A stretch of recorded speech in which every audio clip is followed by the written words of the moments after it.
देखिए, vermi compost से हम जो है पूरे साल में लगभग 1500 से 1700 कुंटल का उत्पादन में रहता है। 10 से 11 लाख रुपए की वर्मी कंपोस्ट खाद हमारी बिक्री हो जाती है। 60 कुंटल जो केचुआ है तो 250 रुपये किलो के हिसाब से, लगभग 25,000 रुपये कुंटल के हिसाब से हम केचुआ बेचते हैं। मैंने शिक्षा में MA BEd किया है और गांव आके मैं कई लोगों को रोजगार दे रहा हूं। आज हम आपको एक ऐसे किसान से मिलाने जा रहे हैं जो महज 2.5 एकड़ जमीन से 50 लाख रुपए का टर्नओवर करते हैं। जी हाँ, इनका नाम है ज्ञानेश तिवारी। हम पहुंचे हैं शाहजहांपुर के निगोही में और यहाँ पर ज्ञानेश तिवारी जो हैं वो वर्मी कंपोस्ट और डेयरी का काम करते हैं, डेयरी फार्मिंग करते हैं और इसके माध्यम से महज 2.5 एकड़ से उनका जो टर्नओवर है वो लगभग 50 लाख रुपए का हो चुका है। तो आपको मिलवाते हैं ज्ञानेश तिवारी से और दिखाते हैं कि उनका ये जो मॉडल है, क्योंकि गोबर से तैयार खाद बेचना, केचुए बेचना, इससे किस तरह से वो एक अच्छी आमदनी कर रहे हैं। ज्ञानेश जी, बहुत बहुत स्वागत है आपका हमारे साथ में। धन्यवाद सर, नमस्ते।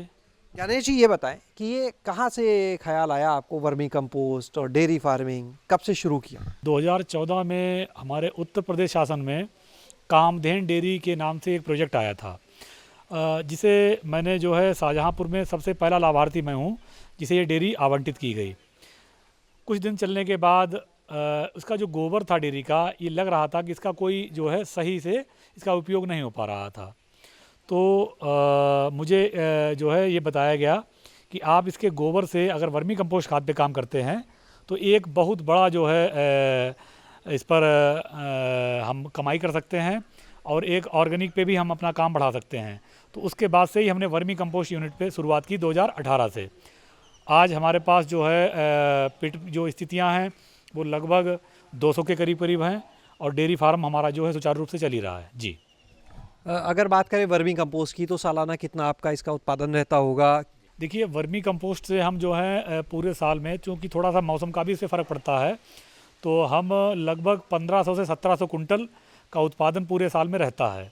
इसके अलावा जो केचुआ है वो लगातार हमारा बढ़ता रहता है, तो वो संख्या उसकी जो है अलग रहती है। वर्मी कंपोस्ट जो आपने बताई है कितना की बिक जाती होगी लगभग? ये अगर हम 1500 कुंटल का ही अगर मान लें और 700 रुपये क्विंटल हमारा बल्क में इसका जाता है, तो लगभग 10 से 11 लाख रुपए की वर्मी कंपोस्ट खाद हमारी बिक्री हो जाती है। और लगभग जो केचुआ हमारा है वो 6 टन, लगभग 60 कुंटल के करीब एक साल के अंतराल में हमने कईयों यूनिटें जो हैं वो इस्टेब्लिश करवाई हैं अपने ज़िले में, अन्य ज़िलों में, यहाँ तक कि अन्य प्रदेशों में भी। तो लगभग 60 कुंटल जो केचुआ है वो 250 रुपये किलो के हिसाब से, लगभग 25,000 रुपये कुंटल के हिसाब से हम केचुआ बेचते हैं, जिसकी लगभग लागत जो है 15 लाख के करीब 15 लाख की बिक्री है। जी, बिक्री बनती जाके है। तो 15 लाख का आपने केचुआ बेच दिया, 12 लाख की करीब खाद बेच दी, 27 लाख का लगभग ये हो गया। तो इसमें अब बात करें मार्जिन की, क्योंकि ये तो हुआ टर्नओवर, मार्जिन कितना हुआ? देखिए, इसमें बहुत ज़्यादा कुछ नहीं लगता है अन्य फैक्ट्रियों की तरह, क्योंकि हमारी खुद की डेयरी है। तो डेयरी पर गोबर जो हमारा मिल जाता है पशुओं का, उस पर बहुत ज़्यादा हमारा खर्चा होता नहीं है। स्टाफ हमारे पास पहले से ही उपलब्ध है काम करने वाला, और इसी परिसर में जो हमारा 2.5 एकड़ का परिसर है, इसी में हमने जो है वर्मी कंपोस्ट यूनिट को इस्टेब्लिश किया है। तो लगभग हम ये मानते हैं कि लगभग 5 लाख के करीब खर्चा रहता होगा। अन्य जो खर्चे हैं इसमें चाहे लेबर का मान लीजिए, पानी का खर्चा है, मशीनरी है, ये सब मान लें तो लगभग 20-21 लाख रुपए का शुद्ध उसमें मुनाफा हो जाता है। आपके यहाँ हम एक चीज़ और देख रहे थे कि ये जितने बेड्स हैं, ये आपने कुछ बेड हैं जो ये हरे रंग के पॉलीबैग टाइप के बने हैं, इसमें रखे हैं, कुछ हैं जो सीमेंटेड हैं और कुछ हैं जो आपने खुले में मल्चिंग की हुई। जी, देखिए, ये हम 3 प्रकार से वर्मी कंपोस्ट पे काम कर रहे हैं। जो आप ये बैग देख रहे हैं ये HDP बैग इसे बोलते हैं, जिसकी लंबाई 12 फीट, चौड़ाई 4 फीट और गहराई लगभग 2.25 फीट होती है। ये आपको बाज़ार में लगभग 2500 से 3000 के बीच में आपको मिल जाएगा।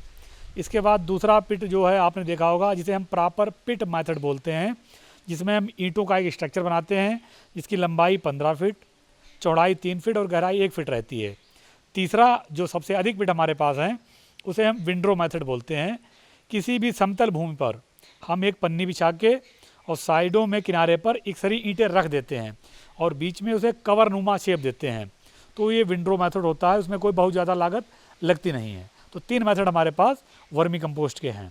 तीनों विधियों में अगर बात करें जो उत्पादन है जो खाद का या केचुए का जो उत्पादन है वो किस तरह से अंतर आता है? देखिए सभी की अपनी अपनी विशेषताएं होती हैं और सभी में कुछ ना कुछ अपने चैलेंजेस होते हैं। जो सबसे सफल मेरे हिसाब से मेथड है वो विंडरो मेथड है। एक तो उसमें लागत लगभग ना के बराबर है। कोई भी काश्तकार जो 1-2 बीघे वाला है, 1-2 पशु जिसके पास हैं, उसे वो लगभग ना के बराबर कीमत में वो कर सकता है। चूँकि उसका नाम विंडरो ही है तो चारों तरफ से विंड मतलब हवा का जो है आना होता है, तो खाद का उत्पादन भी सबसे ज़्यादा उसी में होता है और केचुआ भी सबसे ज़्यादा अपने आप को उसी में डेवलप करता है। जी। तो फिर ये जो आप लोगों ने ये बैग वाले विधि को अपनाया है सीमेंट वाली, तो इसे प्रयोग माने या इसको किसी और उद्देश्य से? देखिए सबसे मेन हमारा ये रहता है कि ये प्रयोग हमारे यहाँ ये जो जिस जगह पर आप हैं इस समय, ये आप प्रयोगशाला मानिए। लगातार हमारे यहाँ ट्रेनिंग प्रोग्राम्स होते रहते हैं, चाहे चीनी मिल हो, कृषि विज्ञान केंद्र हो, कृषि विभाग हो या अन्य जो कृषि से संबंधित क्षेत्र हैं, वो लोग आके अलग अलग जगहों पर जो चीज़ जहाँ पर सफल हो सकती है उनके लिए विकल्प मौजूद हैं। जैसे कोई आदमी अगर छत पर करना चाहता है शहर में, शहरी क्षेत्र में, तो उसे आप ये सेटअप कर सकते हैं। ये जो ईंटों वाला है ये ग्रामीण एरिया के लिए जिसके पास जगह की समस्या नहीं है वो कर सकता है। और जो हमारा विंडरो मेथड है उसे आप व्यावसायिक रूप से जितना चाहें उतना कर ही सकते हैं। जी। एक चीज़ ये बताइएगा, ये जो आप वर्मी कंपोस्ट का पूरा यहाँ पे काम कर रहे हैं, इसका तो आपने जोड़ गणित सारा बता दिया। डेयरी पे आ जाते हैं, तो डेयरी में लगभग कितने अभी आपके पास गाय भैंस है और कितना दूध उत्पादन है? देखिए डेयरी पे भी मैंने 60 पशु इस समय मौजूद है, लेकिन भैंस पे ही मैंने काम किया है और वो आपने देखा भी होगा। भैंसों पर ये रहता है कि चूँकि भैंस की कीमत देख लो, हमारा मैन पावर देख लो, अन्य मशीनरी देख लो, तो इसे मिला के हम ये मानते हैं कि जितना भी हमारे पास मतलब जितनी कीमत उसकी बन रही है दूध की, उसमें ठीक 50% जो है लागत में ही चला जाता है।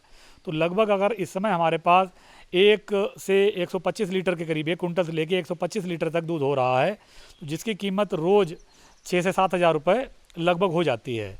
उसके हिसाब से लगभग 1.25 या 2 लाख रुपए महीने का हुआ, जिसमें ठीक आधा जो है वो भूसे में, हरे चारे में, वर्कर पे और मशीनरी में निकल जाता है। तो उसकी जो शुद्ध आप जो आय मान सकते हैं वो 1 लाख रुपए महीने कह सकते हैं। यानी साल के 12 लाख रुपए ये शुद्ध आय है।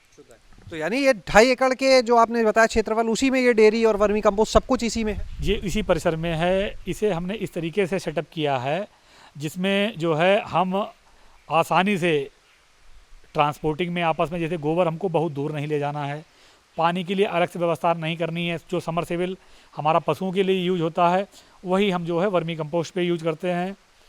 छनाई मशीन आपने देखा होगा बिल्कुल वहीं पे लगी हुई है, बिजली की अलग से व्यवस्था नहीं करनी है। इस तरीके से ये सेटअप किया गया है, इस तरीके से इसका मैनेजमेंट किया गया है कि ट्रांसपोर्टिंग की जो व्यवस्था है वो आपको गोबर लिए नहीं घूमना है, छनाई के लिए अलग से नहीं घूमना है, मैन पावर कम से कम लगे, यही खर्चे हमने इसमें बचाए हैं। जी। तो यानी अगर देखा जाए तो इस 2.5 एकड़ में जो आपने ये बताया सारी चीज़ों का, तो टर्नओवर लगभग वो 50 लाख हो जाता है आपका, क्योंकि 24 लाख जैसे उसका और लगभग 27 लाख के आसपास इसका बताया, तो 50 लाख के आसपास। जी बिल्कुल 50 लाख के करीब हम इसमें पहुंचते हैं टर्नओवर। और इसमें जो है लगातार हम रोज़गार देते हैं। हमारे आसपास के किसान हैं उन्हें प्रत्यक्ष या अप्रत्यक्ष रूप से हमसे लाभ मिल रहा है। जैसे जो हमारे यहाँ जो काम करते हैं उनका तो हाई है, उसके अलावा जिनसे हम गोबर खरीदते हैं, आपने देखा होगा कि वर्मी कंपोस्ट को हम जो है पराली से ढकते हैं, उसकी मल्चिंग हम पराली से करते हैं, जो कि शासन भी ये चाहता है कि आप खेतों में पराली ना जलाएं, पर्यावरण भी यही चाहता है। तो पर्यावरण भी बिल्कुल ये चाहता है और ये हमें करना भी पड़ेगा। तो उसके लिए पराली जितने भी हमारे आसपास के किसान हैं उनसे हम ये ख़रीद लेते हैं और बहुत बड़ी मात्रा में इसका स्टॉक करते हैं। उसे हम चारे के रूप में, हरे चारे के साथ में उसे पशुओं को खिलाते हैं और बाकी जो बची हुई है उसे हम वर्मी कंपोस्ट यूनिट में प्रयोग करते हैं। जी सर। तो जो आपने बताया जोड़ गणित, तो यानी 50 लाख का अगर टर्नओवर है और आपने बताया करीब 21-22 लाख रुपए वर्मी कंपोस्ट केचुआ और लगभग 12 लाख डेयरी से, तो यानी इस 50 लाख में शुद्ध जो है लगभग सारे खर्चे हटा के 32 लाख के आसपास आपका जो है वो मुनाफे में ये बिल्कुल रहता है, शुद्ध आय ये हो जाती है। 2.5 एकड़ में सिर्फ और 32 लाख रुपए सालाना कमाई, तो खेती कौन सी देगी? देखिए ये ही तो समझना पड़ेगा सभी को, जो नए युवा हैं जो ये ढूंढते हैं कि नहीं इसमें बेरोजगारी है या काम नहीं है। तो देखिए आप, हमारा गांव बहुत बड़ा नहीं है, ये आपने देखा भी है, छोटा सा गांव है।